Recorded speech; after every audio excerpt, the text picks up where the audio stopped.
This module is on documentation of patient education. All of the documentation requirements and guidelines are found in the Medicare Benefit Policy Manual. The manual includes more than 20 chapters, and Chapter 15 is the one that describes what is required in outpatient PT/OT and speech therapy documentation.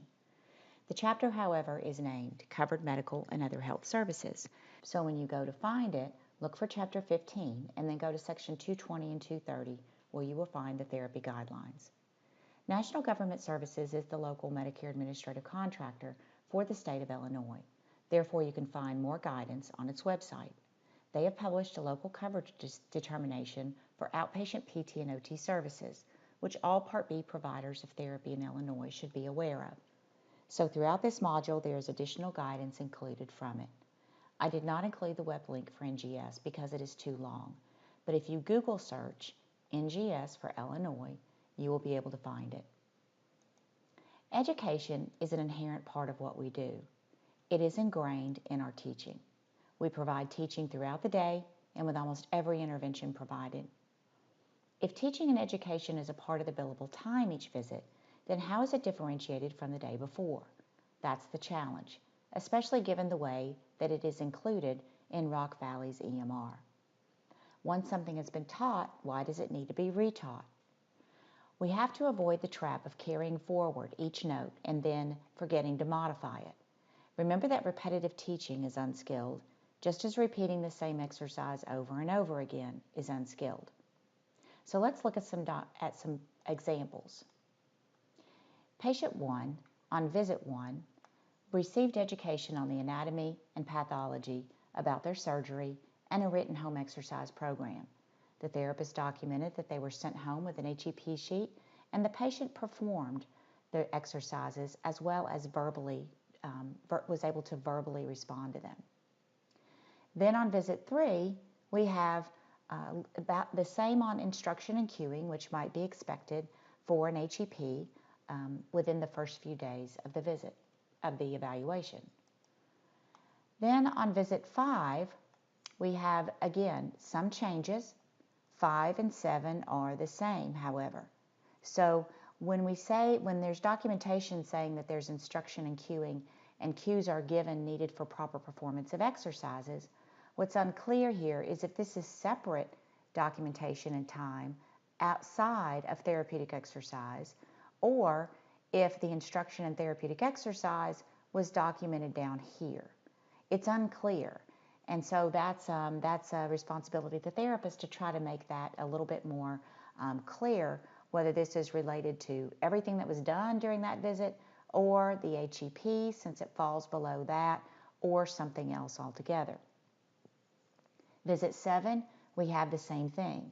So again, especially by visit 7, we would think that that patient would be able to perform their home exercise program independently, instead of seeing that they continue to receive education on it, especially because of the fact that we've documented that the patient has been able to perform them and also verbally responded to them. Now, on the next visit with this patient, or 2 visits later, on visit 9, we have some additional changes here. We have some additional instruction in cueing for exercises with specific precautions listed here. And then at visit 11, which was the DC visit, we see that that's been reinforced. But the education on the HEP has been dropped.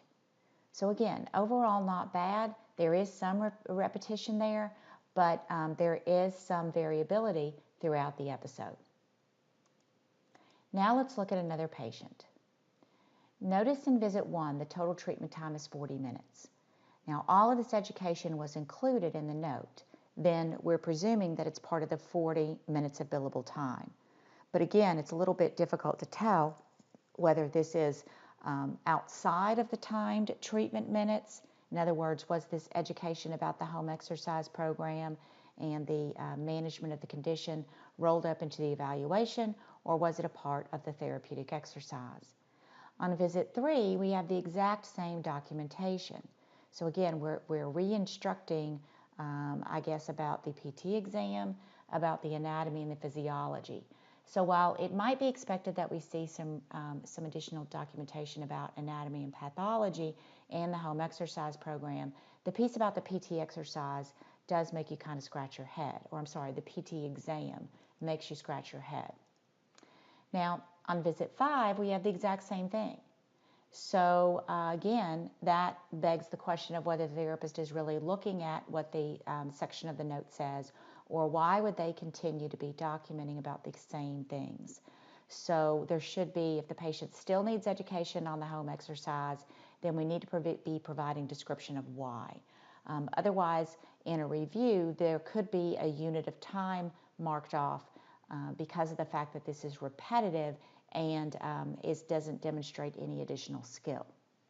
On visit 12, which was the last visit, we again have the exact same documentation, except that we did take out the PT exam on this last visit. So this patient does have a lot of opportunities there to improve that documentation of patient education. Let's look at one more patient, patient 3. This one shows how education can be modified on almost every visit, or perhaps on some visits not even addressed, and that's okay. But what's important here is that if you're carrying notes forward, you got to remember to either change it or take it out if it's not relevant. So on this one, we see on one visit we have posture training, but then on the next 2 visits, the posture training is modified a little bit. So even though we're teaching on posture, there's a description there of how it's different on every visit. Then on the next few visits, the next 3 visits, we again continue with posture training, but we are relating it to specific ADLs. So on 424, we talk about sleeping and sewing and painting. And then again on 426, we reiterate that, but then we talk about use of a soft collar during sewing.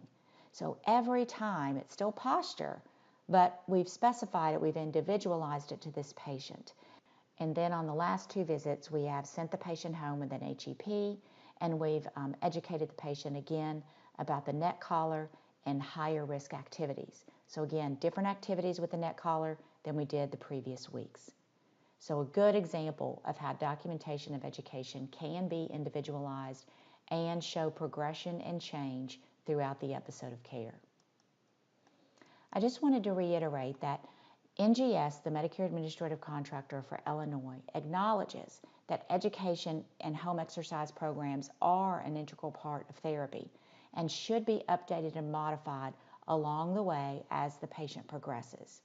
So these programs are very important, but it does require attention of the therapist to be sure the documentation is reflecting all of the information that you're sharing with the patient.